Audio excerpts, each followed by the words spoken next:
안녕하세요.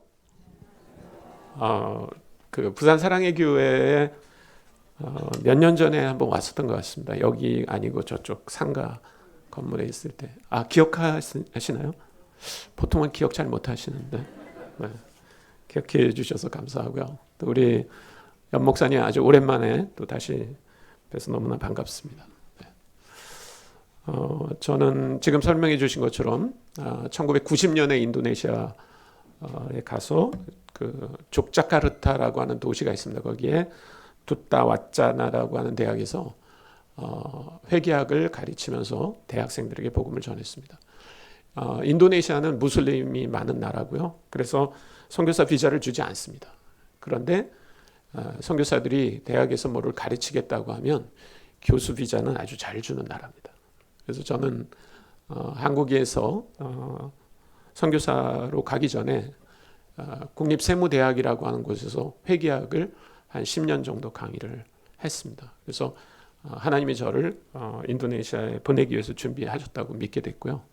그곳에 가서 대학에서 학생들에게 복음을 전하다가 2001년에 한국 OMF 대표를 맡게 돼서 다시 돌아와서 지금은 이제 동원사역을 하고 있는데 3년 전에 저희 선교회가 제게 대표를 맡아달라고 그래서 지금은 또 두 가지를 동시에 하고 있습니다. 그래서 한국 OMF에서 동원사역을 하면서 동시에 또 우리 연 목사님도 우리 저희 선교회 간사하셨는데 같이 섬기게 돼서 너무나 감사하게 생각합니다. 오늘 우리가 읽은 이 말씀은 아주 굉장히 기쁜 소식으로 시작을 하고 있습니다. 우리 1절을 보면 유대에 있는 사도들과 형제들이 이방인들도 하나님의 말씀을 받았다 함을 들었다. 이 얼마나 기쁜 소식입니까? 오늘 우리 특송한 형제들 보니까 이제 중동에 복음을 전하러 가기 위해서 준비하고 있다고 들었습니다. 기쁘지 않으세요? 여러분, 이것은 하나님의 마음에 처음부터 있었던 하나님의 마음이에요. 하나님이 아담과 하와를 만드실 때부터 너희가 생육하고 번성해서 나의 영광을 찬양하라. 이게 하나님이 인간을 만든 목적입니다. 근데 불행하게도 첫사람 아담이 순종하지 않았어요. 그래서 인간은 완전히 하나님으로부터 떨어져 살았습니다. 그들은 하나님께 영광을 돌리지 않았어요. 그래서 창세기 12장에 보면 하나님이 아브라함을 부릅니다. 아브라함 한 사람을. 그래서 뭐라고 얘기하십니까? 내가 지시하는 곳으로 가라. 그리고 그곳에서 만나는 사람들에게 내가 누군지를 알려라. 네가 받은 복을 그 사람들에게 흘려보내라. 그 복이 뭐냐면 네가 나를 알고 나를 예배하는 것처럼 그 사람들도 나를 알고 나를 예배하게 될 것이다. 그런 뜻이에요. 그래서 이스라엘 백성들이 만들어집니다. 이제 야곱이 12명의 아들을 낳고 그 중에 하나들이 요셉이 에집트로 팔려가고요. 그리고 흉년이 들어서 모든 가족이 다 에집트로 가서 이스라엘을 형성하고 큰 민족을 이룬 다음에 다시 가나안으로 돌아옵니다. 출애굽할 때 하나님이 뭐라고 이스라엘 백성들에게 얘기하시냐면 온 세계가 다 나에게 속한 것이다. 그런데 내가 너희를 제사장 나라로 선택했다. 그래서 너희가 할 일은 뭐냐면 모든 민족들이 너희를 통해서 내가 누군지를 알고 나를 예배하게 하는 일을 앞장서서 해라. 그렇게 얘기하신 거예요. 근데 이스라엘은 순종하지 않았어요. 또. 그래서 하나님이 어떻게 하십니까? 바벨론이라고 하는 제국을 만들어가지고 느부갓네살 왕을 통해서 완전히 이스라엘을 다 망가뜨리고 그리고 유대인들을 잡아다가 바벨론에 데리고 갔어요. 근데 그때도 하나님의 뜻은 뭐냐면 너희가 바벨론에 와서도 바벨론 사람들에게 내가 누군지를 알게 하고 그 사람들로 하여금 하나님께 영광을 돌리게 하라. 그렇게 하신 거예요. 그렇게 한 사람들이 있었습니다. 다니엘과 그의 친구들과. 그들이 왜 거기서 그렇게 열심히 주님을 신앙했냐면 자기들만의 신앙을 지키기 위해서가 아니고 그들이 섬긴 하나님을 바벨론 사람들이 보고 하나님이 정말 위대한 분이구나. 우리도 그분을 예배해야지 라고 하기를 원하셨던 거예요.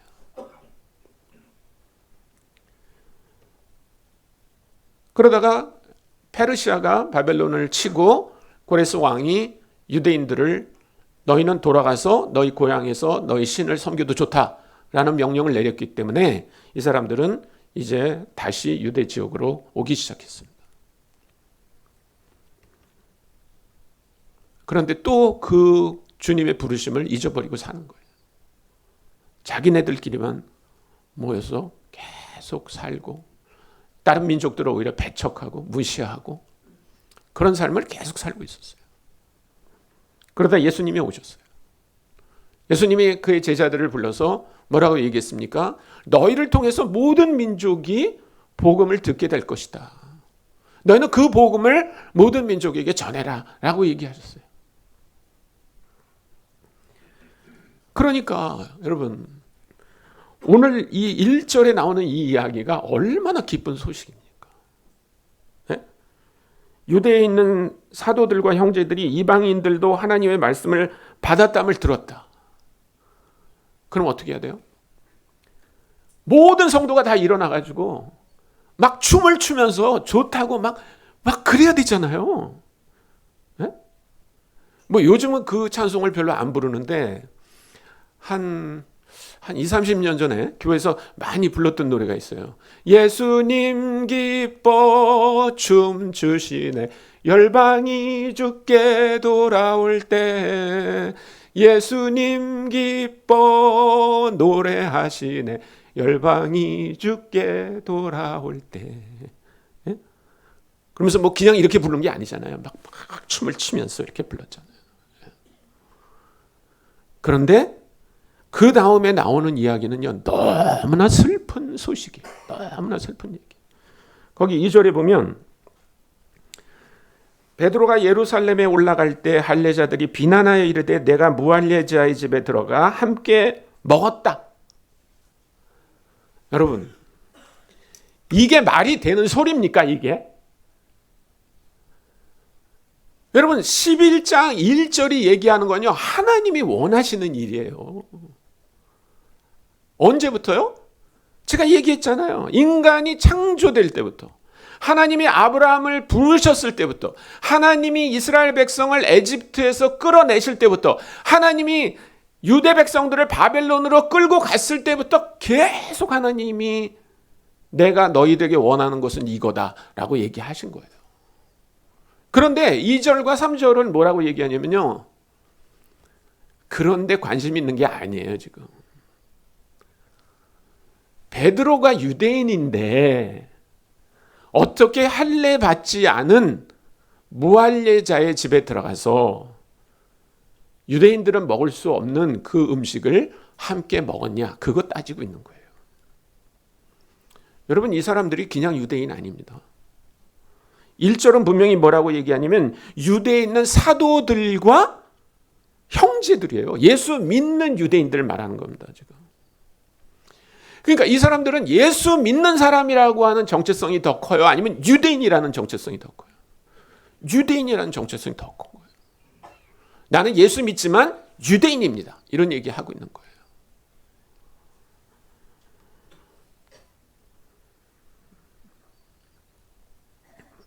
여러분, 베드로도 유대인이었어요. 베드로도. 머리끝부터 발끝까지 유대인이었어요.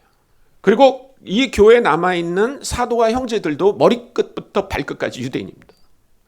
이 사람들이 절대로 안 하는 게 있습니다. 그것은 뭐냐면 이방인의 집에 들어가서 이방인과 함께 음식을 먹는 거예요. 그거 하지 않아요. 예수 믿었는데도 하지 않아요. 여러분, 오해하지 마십시오. 굉장히 많은 분들이 뭐를 오해하냐면 우리가 사도행전 1장 8절을 보면요. 오직 성령이 너희에게 임하시면 너희가 권능을 받고 예루살렘과 온 유대와 사마리아 땅끝까지 이르러 내 증인이 될 것이다. 그러니까 그 말을 듣자마자 오순절이 이르렀고 오순절이 이르자마자 우르륵 다 나가서 복음을 전한 줄 알아요. 그러지 않았어요.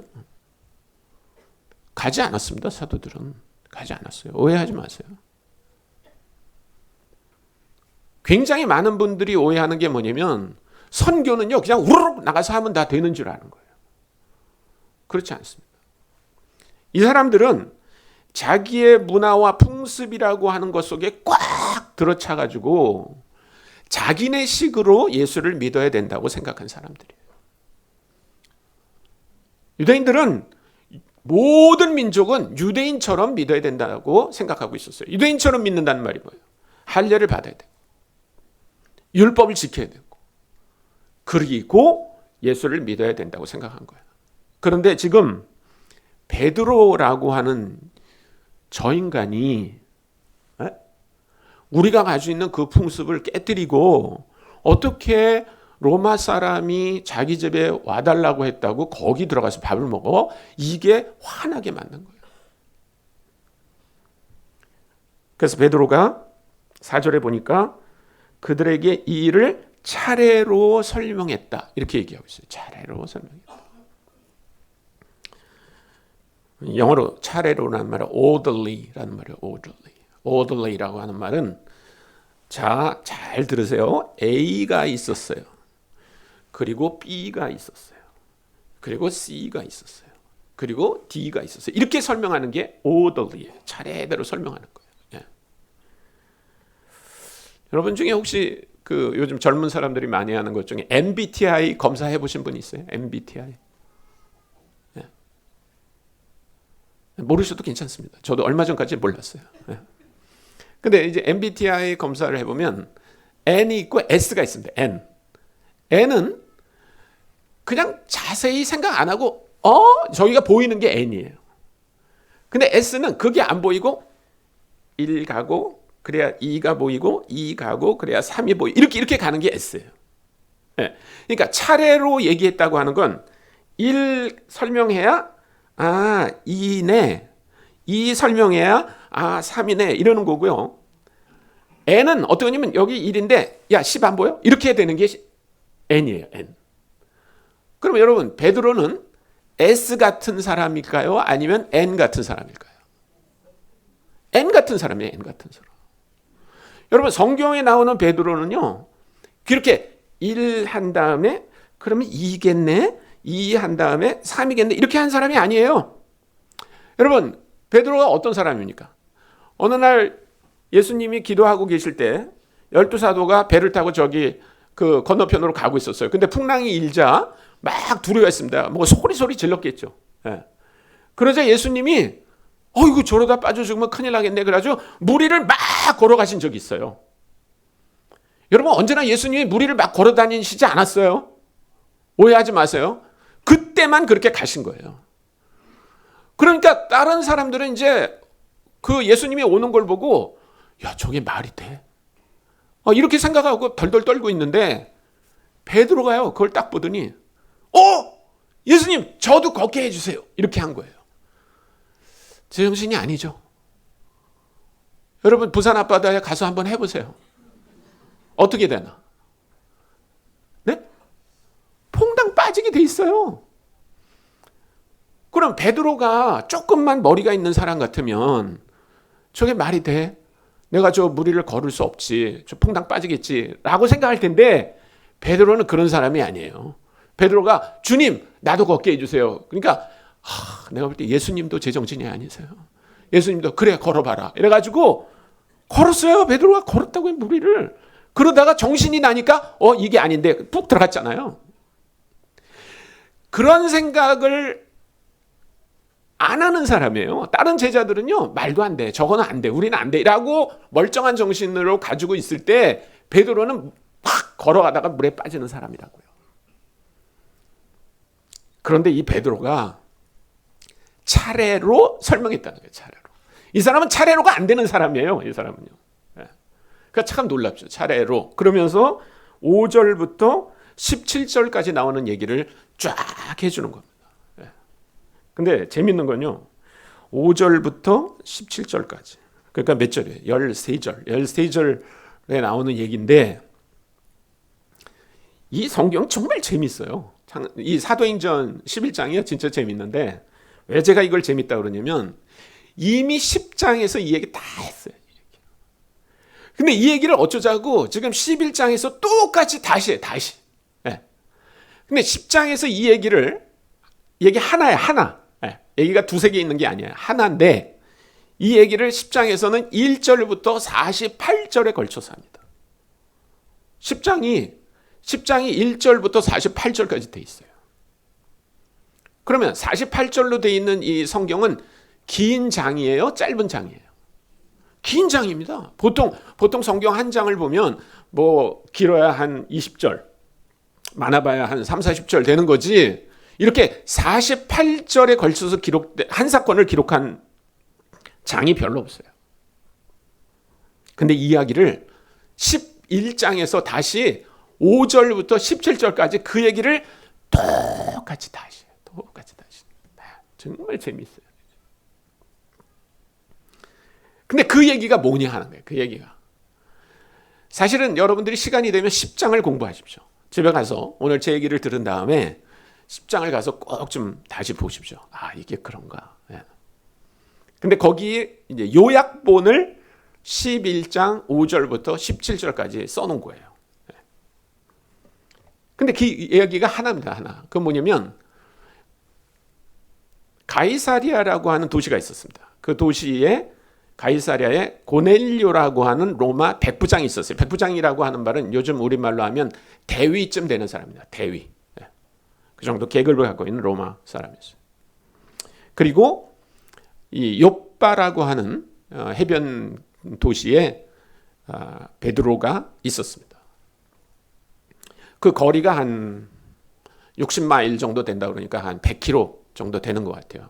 여기서 100km면 어디쯤 될까요? 한 울산 정도 됩니까? 울산 넘어오네. 기장. 뭐 하여튼 대충 상상을 해보세요. 100km 정도 걸어서 이틀 가는 거리예요. 네.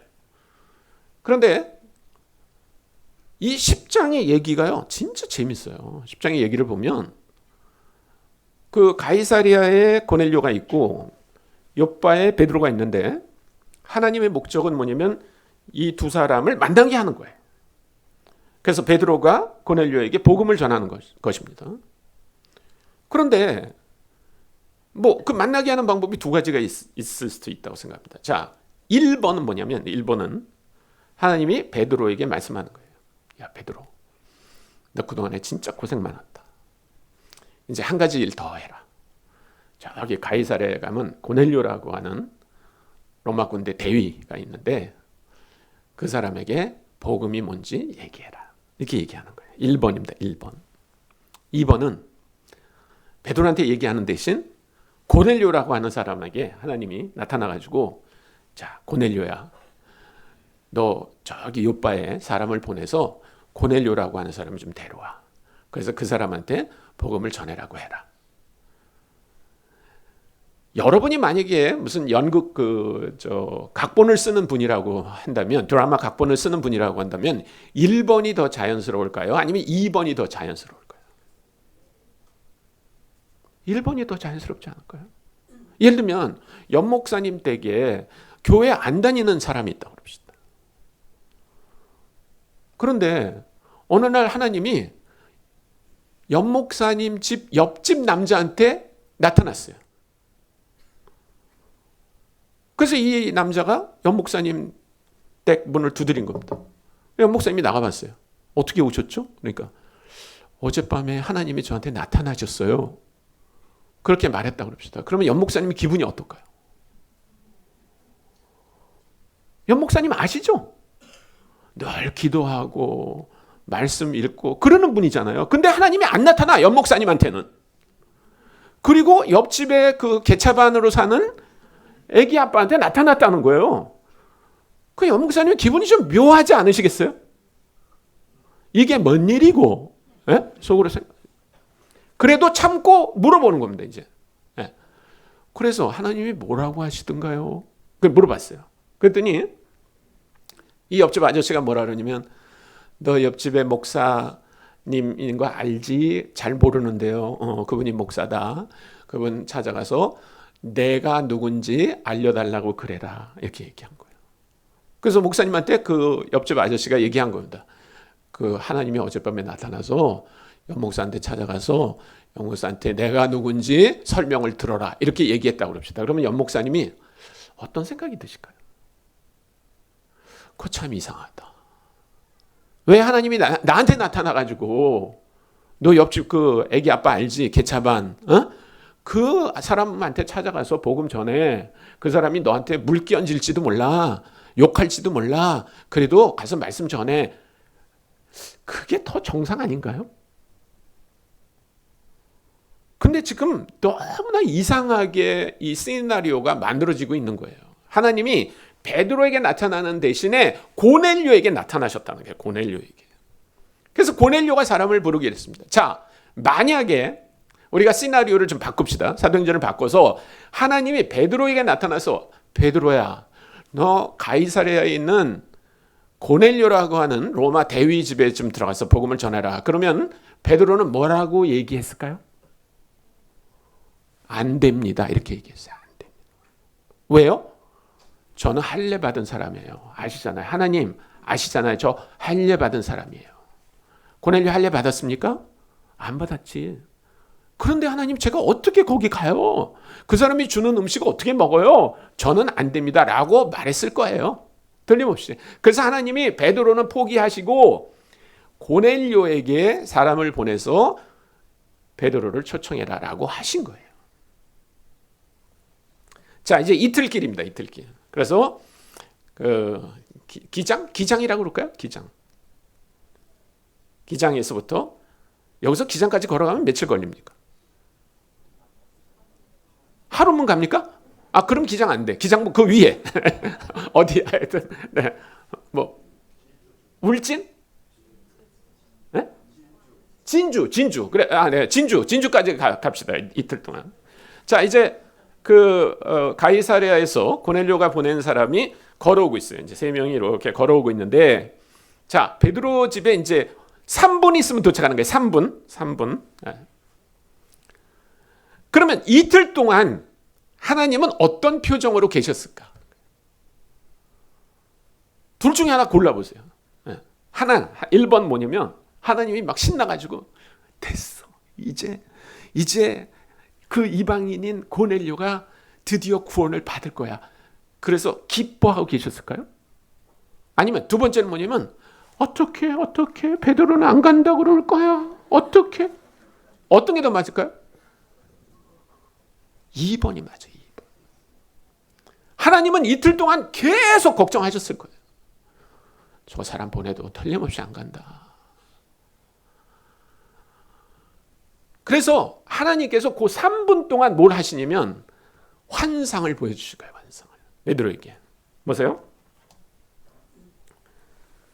5절부터입니다. 이르되 내가 욥바시에서 기도할 때 황홀한 중에 환상을 보니 큰 보자기 같은 그릇이 내 귀에 매어 하늘로부터 내려 내 앞에까지 드리워지거늘 이것을 주목하여 보니 땅에 4발 가진 것과 들짐승과 기는 것과 공중에 나는 것들이 보이더라. 또 들으니 소리 있어 내게 이르되 베드로야 일어나 잡아먹어라. 네. 여러분 환상만 보는 게 아니고, 그러니까 아주 쉽게 말하면 큰 그릇에 동물들이 이렇게 담겨져 내려왔는데 그 중에 대표적인 게 돼지입니다. 돼지가 딱 있어요. 유대인들은 돼지 절대 안 먹습니다. 근데 그 돼지를 보여주고 하나님이 잡아먹어라 이렇게 말하시는 거예요. 여러분 환상 보신 적 있어요? 하나님이 여러분에게 환상을 보여주고 뭐 해라 이런 적 있어요? 전 아직 없어요. 저는 죽을 때까지 소원이 하나님이 한번 그렇게 해주셨으면 좋겠어요. 근데 베드로는 그 환상을 보고 있는 거예요. 하나님이 주신 환상과 하나님의 음성을 듣고 있는 거예요. 잡아먹어라. 그러면 어떻게 해야 돼요? 베드로는 누구예요? 하나님과 예수 그리스도를 위해서 자기 생애를 다 드린 사람이에요. 감옥에도 가고 두들겨 맞고 욕먹고 그랬던 사람이라고요. 베드로가. 그러면 하나님이 환상을 보여주면서 돼지를 보여주면서 이거 잡아먹어라 그러면 먹어야 될까요? 안 먹어야 될까요?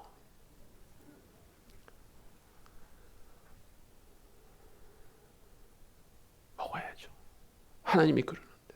그런데 우리 주인공 베드로는 우리를 절대 실망시키지 않습니다. 8절에 뭐냐면 내가 이르되 베드로가 이르되 주님 그럴 수 없나이다. 속되거나 깨끗하지 아니한 것은 결코 내 입에 들어간 일이 없나이다 하니 또 하늘로부터 두 번째 소리 있어 내게 이르되 하나님이 깨끗해 하신 것을 내가 속되다고 하지 말라. 네. 여러분 이게 성경에 나오는 글이니까 이렇게 점잖게 돼 있어요. 근데 제가 여러분에게 아주 실감나게 말씀을 드릴게요. 네.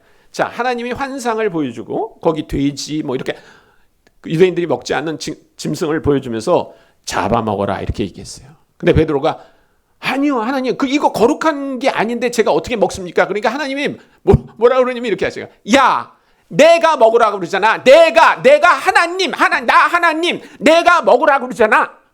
그렇게 얘기하시는 거예요. 기가 막히죠? 네? 하나님이 하도 기가 막혀가지고 야 내가 하나님이야. 내가 먹으라고 하잖아. 제가 볼 때 하나님이 기가 딱 막히셨을 것 같아요. 네. 근데도 안 먹어요. 그래서 그 보재기를 하늘로 올려갑니다. 올려가요. 네. 근데 하나님이 지는 분이 아니잖아요. 그래서 또 한 번 내려옵니다. 또 보재기가 똑같이 내려와요. 그리고 또 잡아먹어라. 베드로는 여전히 저 안 먹는 거 아시잖아요. 야 내가 먹으라고 하잖아. 내가 깨끗하다고 얘기하잖아. 그래도 안 먹어요. 그래서 그 보재기는 다시 하늘로 올라갑니다. 그리고 1분 후에 다시 내려와요. 그리고 또 하나님이 얘기하셨어요. 잡아먹어라. 아니요 저 안 먹어요. 야 내가 하나님이야. 내가 먹으라고 하잖아. 그래도 안 먹어요. 대단하죠? 여러분 이 환상이요 보통 일이 아니에요. 보통 일이 아니에요. 베드로가 지금 하나님하고 얘기하는 거예요. 하나님하고요. 하나님이 너 먹어라. 그래도 안 먹어요. 야 내가 하나님인데 내가 먹으라고 그러는데 안 먹어요. 그래도 전 안 먹어요. 3번이나. 대단하죠. 10절입니다. 이런 일이 3번 있은 후에 모든 것이 다 하늘로 끌려 올라가더라. 마침 세 사람이 내가 유숙한 집 앞에 서 있으니 가이사랴에서 내게로 보낸 사람이라 성령이 내게 명하사 아무 의심 말고 함께 가라 하시매 이 6 형제도 나와 함께 가서 그 사람의 집에 들어가니 그가 우리에게 말하기를 천사가 내 집에 서서 말하되 내가 사람을 요바에 보내어 베드로라는 시몬을 청하라. 그가 너와 내 온 집이 구원받을 말씀을 내게 이르려 함을 보았다 하거늘. 여기는 이렇게 점잖게 써 있는데요. 10장을 한번 보겠습니다. 10장에 똑같은 얘기가 있다고 그랬죠. 10장에 보면 조금 더 자세한 얘기가 나오는데 10장 28절입니다. 10장 28절. 27절하고 28절을 제가 읽어드릴게요.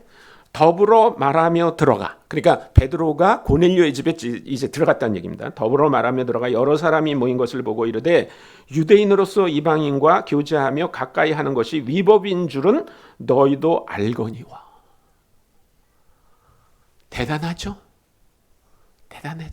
여러분 지금 하나님이 베드로를 고넬료의 집에 보내기 위해서 어마어마한 일을 하신 거예요. 환상을 보여주고 잡아먹어라. 싫어요. 야 내가 하나님인데 내가 잡아먹으라 그러는데 너 너무하지 않냐? 그래도 안 먹어요. 그래서 올라갔다가 또 환상이 내려왔다가 또 올라갔다 또 이거 3번이나 하고 간 거예요. 그러니까 하나님이 가기 싫어하는 베드로의 등을 떠밀어서 보낸 거예요. 가이사랴에. 그런데 그가 고넬료의 집에 들어가서 기껏 한다는 소리가 뭐라고 그럽니까? 원래는 제가 유대인이기 때문에 여기 오는 게 불법입니다. 이렇게 말하고 있어요. 뭐 요즘 말로 한다면 원래는 제가 여기 오면 안 되거든요. 이렇게 말하는 거예요. 여러분 제가 만약에 여기 와가지고 원래 제가 연목사님 만나면 안 되거든요. 이렇게 얘기하든가 원래 제가 부산 사랑의 교회 오면 안 되거든요. 그러면 여러분 기분이 어떠실 것 같아요? 뭐야, 저 강사 왜 데리고 와? 그럴 거 아니에요.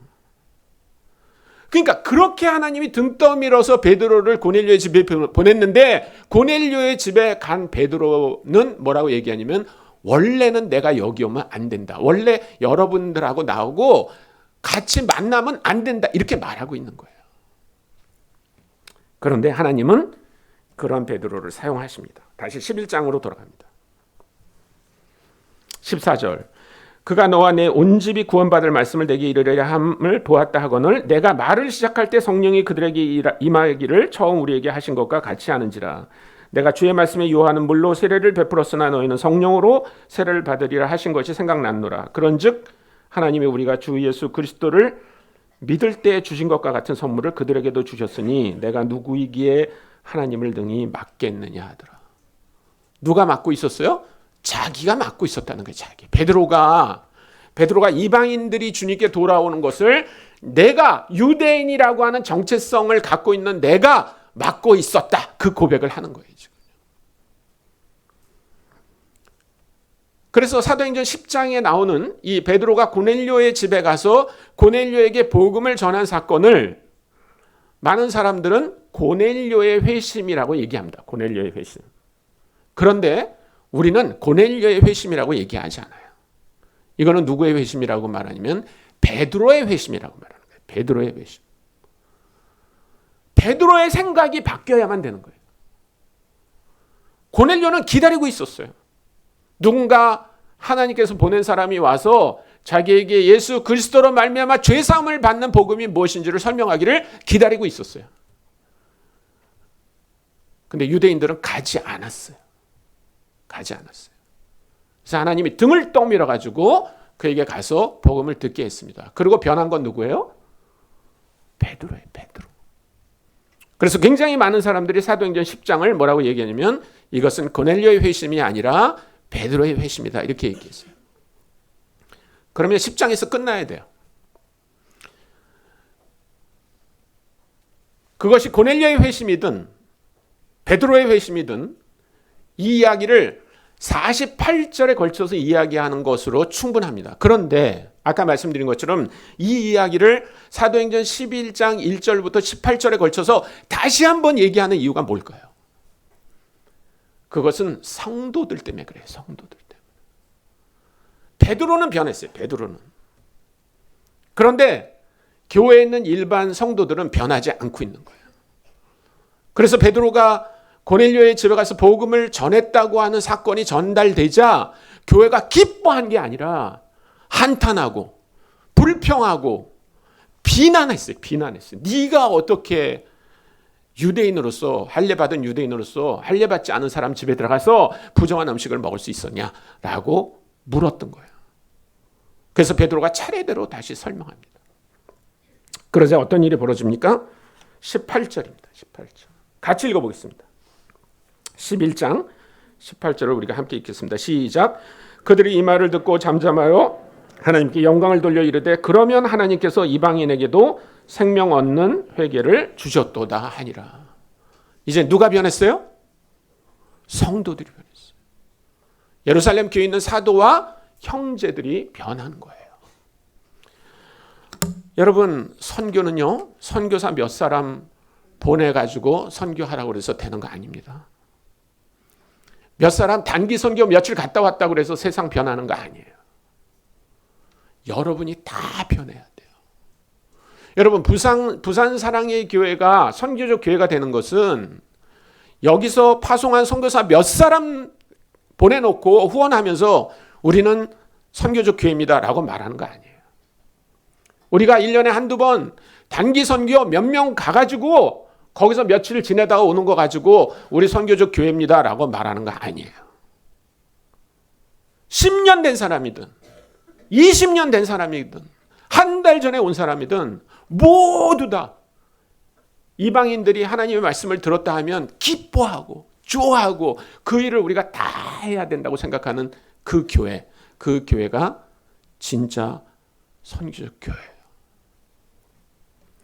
저는 33년 전에 저희 교회에 파송을 받아서 인도네시아 선교사로 갔습니다. 그때만 해도 저도 베드로 같은 생각을 했던 거예요. 저 혼자 선교에 헌신하고 세무대학 교수 하다가 그만두고 인도네시아 선교지로 가는 게 얼마나 대단한 일이냐. 여러분들은 저를 위해서 기도해 주십시오. 저를 위해서 후원해 주십시오. 그러면 제가 앞장서서 선교하고 열심히 하겠습니다. 라고 하고 갔어요. 저는 성도님들이 선교적 삶을 사는가 안 사는 거에 대해서 별로 관심이 없었어요. 근데 3년 전에 저를 파송한 교회가 저를 초청해가지고 선교주일날 말씀을 전해달라고 그래서 제가 얘기했어요. 제가 30년 지난 선교 역사를 돌아보면서 저는 진짜 후회하는 게 있습니다. 만약에 제가 시계를 30년 전으로 돌려놓고 손선교사 만약에 선교지 가기 전에 뭐를 하고 싶어요? 라고 얘기한다면 저는 우리 성도님들 모두가 다 선교사처럼 살아야 된다. 이렇게 말했을 것 같아요. 근데 저는 그렇게 말하지 못했어요. 저는 우리 부산 사랑의 교회가 선교하려고 애쓰는 교회라고 듣고 있습니다. 그런데 그것은 그냥 몇몇 사람만 선교하는 게 아니라 오늘 우리 예배에 참여하고 있는 모든 성도님들이 다 이런 마음을 갖고 선교적 회심이 일어나야만 세계 복음화는 이루어지는 것입니다. 여러분, 예루살렘 교회는 변했어요. 예루살렘 교회는 변했어요. 어떻게 변했는지 조금 더 보도록 하겠습니다. 11장 19절부터 26절까지를 제가 읽어드리겠습니다. 그때가 언제냐면 지금 일어나는 일이에요. 이렇게 성도들이 선교적 회심이 일어나는, 베드로가 갔다 와서 어떤 사건이 있었는지를 얘기하던 그런 때입니다. 그때 스데반의 일로 일어난 환난으로 말미암아 흩어진 자들이 베니게와 구브로와 안디옥까지 이르러 유대인에게만 말씀을 전하는데 그 중에 구브로와 구레네 몇 사람이 안디옥에 이르러 헬라인에게도 말하여 주 예수를 전파하니 주의 손이 그들과 함께 하심에 수많은 사람들이 믿고 주께 돌아오더라. 이 사건에서 중요한 건 뭐냐면 흩어진 사람들이 안디옥이라고 하는 곳에 가서 유대인에게만 아니라 헬라인에게도 복음을 전했다는 겁니다. 이게 선교입니다. 선교. 그렇죠? 예, 이 선교가 일어나요. 그러자 22절에 보면 예루살렘 교회가 이 사람들의 소문을 듣고 바나바를 안디옥으로 보냈다. 이렇게 돼 있어요. 여러분. 이거를 한번 8장하고 비교해 보겠습니다. 8장 14절입니다. 8장 14절에 보면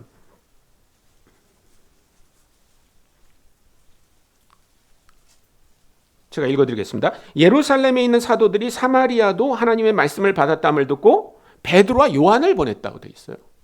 여러분, 베드로와 요한, 아까 베드로가 어떤 사람인지 아셨죠?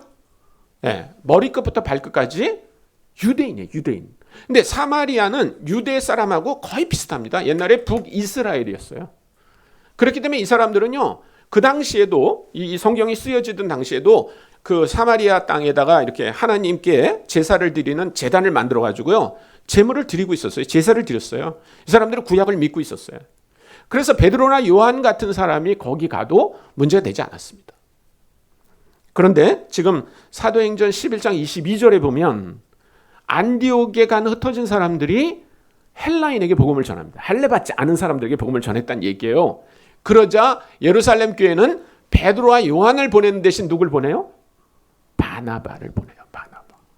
바나바가 누굽니까? 4장 36절을 보세요. 4장 36절. 사도행전 4장 36절에 보면 구브로에서 난 레위족 사람이 있으니 이름은 요셉이라 사도들이 일컬어 바나바라, 번역하면 위로의 아들이라 하니. 예. 그러니까 이 얘기는 뭐냐면요, 바나바는 어떤 사람이냐면 유대인인데 유대 땅에서 자란 사람이 아니라 키프로스 섬, 지금 터키 반도 밑에 있는 큰 섬입니다. 그 섬에서 태어나고 자란 유대인 디아스포라, 교포라는 뜻이 교포. 그러니까 이 사람은 어떤 사람이에요? 어릴 때부터 헬라어를 할 줄 알고 헬라 문화를 이해하고 헬라 사람들 만날 때 적어도 원래는 제가 만나면 안 되거든요, 이렇게는 말 안 할 사람이에요. 그래서 예루살렘 교회는 이 바나바를 거기 보냅니다. 만약에 베드로가 거기 갔다면 어떤 일이 벌어질까요? 유대 배경을 가진 그리스도인 형제 만나면 막 이렇게 껴안아주고 형제님 이렇게 말하고, 헬라 배경을 가진 할례받지 않은 신자를 만나면 어때요? 원래는 만나면 안 되거든요. 이렇게. 그런데 이 성도들이 변하자 어떤 일이 벌어져요? 그런 상황에, 안디옥 같은 상황에 베드로와 요한을 보내는 대신 누굴 보낸다고요? 바나바를 보내요. 그리고 바나바는 누굴 데려옵니까? 사울이라고 하는 또 유대인 디아스포라를 데려와요. 다소에서 태어나고 자란 유대인 배경을 가진 사람을 데려옵니다. 그래서 이 사람들이 진짜 안디옥 교회에서 놀라운 일들을 행하기 시작하는 거예요. 이게 바로 변화된 성도들의 결단이에요. 결단. 저는 오늘 여러분들이 몇 사람만 선교하는 교회가 아니고 여기 오늘 예배 참석한 모든 성도들이 다 선교에 참여하는 그런 분들이 됐으면 좋겠어요. 마지막으로 한 가지만 더 얘기하면 여러분 지금도 고넬료 같은 사람들이 있다는 거예요. 우리에게 와서 복음을 전해주기를 기다리는 고넬료들이 우리 주변에 있어요. 부산에는 외국인 없죠? 많아요? 그분들은 누구한테 복음을 듣습니까? 그분들은 누구한테 복음을 들어야 돼요? 아니, 그 답을 모르세요? 다 자기를 가르치면서 나 이렇게 하세요. 자, 자기를 가르치면서 누구한테 복음을 들어요? 이게 뭡니까? 이게 목소리가 이게 아침 안 드시고 오신 분 같아요. 자, 부산 사랑교회 성도들 회심한 선교적 회심을 한 부산 사랑의 교회 성도들이 할 수 있는 대답을 해주세요. 제가 질문하겠습니다. 그러면 자기를 가르치면서 나 해야 돼요. 자, 그들은 누구에게서 복음을 들어야 돼요? 약해. 아직도 약해. 이래가지고는 안 돼요. 예. 여러분 어떤 사람은 그러더라고요. 이사야서에 나오는 것처럼 주님 내가 여기 있나이다 죄를 보내소서 막 이런 분들이 있더라고요. 그런 식으로 하면 안 돼요. 예. 거기 이사야 뭐라고 얘기했습니까? 주님 내가 여기 있나다 나를 보내소서 그랬잖아요. 자, 다시 부산 사랑의 교회 성도들이 할 수 있는 가장 큰 소리로 제가 질문하면 대답하시는 겁니다. 그들은 누구에게 복음을 들어야 돼요? 할렐루야. 맞아요. 여러분들이 베드로처럼 자기의 문화적 굴레에서 벗어나서 저들도 우리와 똑같은 복음을 들어야 된다고 생각하면 여러분의 삶을 드릴 수 있어요. 그렇게 하셔야 돼요. 롬복이라고 하는 인도네시아 섬에서 한국에 돈 벌러 온 자매가 있어요. 그 이름이 바이크라고 하는 자매입니다. 무슬림이 아주 신실한 무슬림입니다. 그 롬복이라고 하는 곳은 90%가 이슬람이에요. 90%가.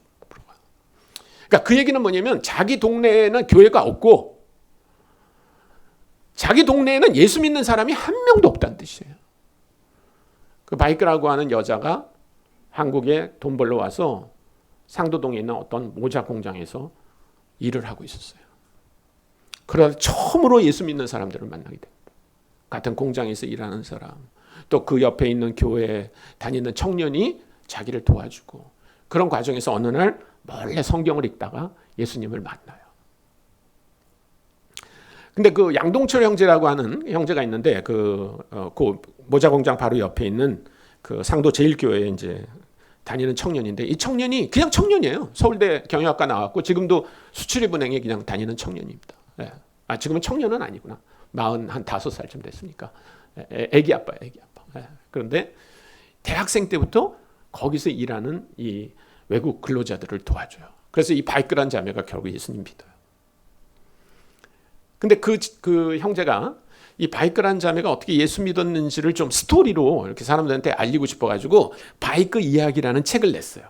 제가 오늘 그 책을 안 가져왔는데 나중에 기회 되면 꼭 읽어보십시오. 근데 그 책을 이제 그 자매는 스리랑카에서 온 그 예수 믿는 청년하고 결혼해가지고 지금 스리랑카에서 사역을 하는데 그 양동철 형제가 바이크란 자매한테 당신이 어떻게 예수를 믿게 됐는지를 좀 자세히 써서 나한테 보내주면 내가 책을 내겠다. 그래가지고 그 글을 보내줬습니다. 근데 이 자매는 컴퓨터가 없어요. 그래가지고 이런 쪽지에다가 이렇게 손글씨로 적은 거를 사진을 찍어가지고 카톡으로 보냅니다. 카톡으로.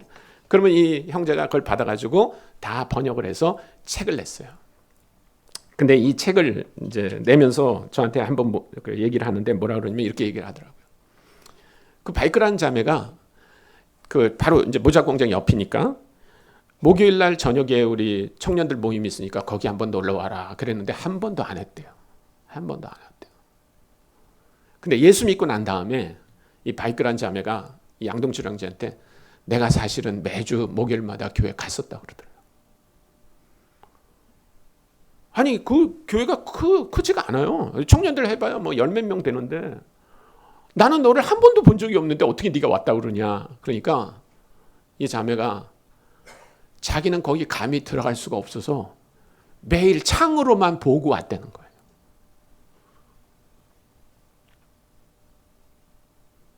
여러분, 우리 주변에 그런 고넬료들이 있어요. 하나님의 말씀을 누가 전해주기만 하면 듣고 주님께 나올 수 있는 사람들이 멀리서 감히 교회에 들어오지도 못하고 창밖으로 그 예수 믿는 청년들을 보고 집에 가고 보고 집에 가고 하는 고넬료들이 우리 집에 주변에 있다는 사실을 깨달으십시오. 그들에게 오늘 여러분들이 얘기한 것처럼 주님, 제가 여기 있습니다. 저를 통해서 그들에게 복음을 전하게 해주십시오. 그러면 세상이 변할 수 있습니다. 같이 기도하겠습니다. 하나님 아버지, 오늘 부산 사랑의 교회 귀한 성도님들과 함께 아버지 하나님, 우리 주변에 와 있는 많은 고넬료들을 우리의 눈이 띄어서 볼 수 있게 하여 주옵소서. 그동안 혹시라도 우리가 마치 예루살렘에 있는 사도와 형제들처럼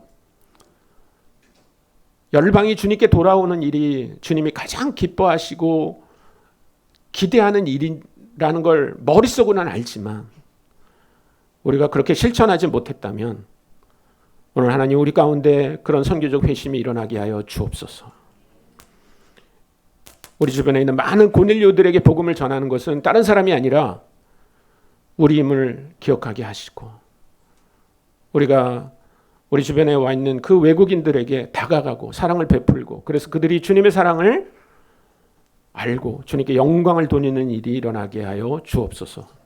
감사드리며 우리 구주 예수 그리스도의 이름으로 기도했습니다. 아멘.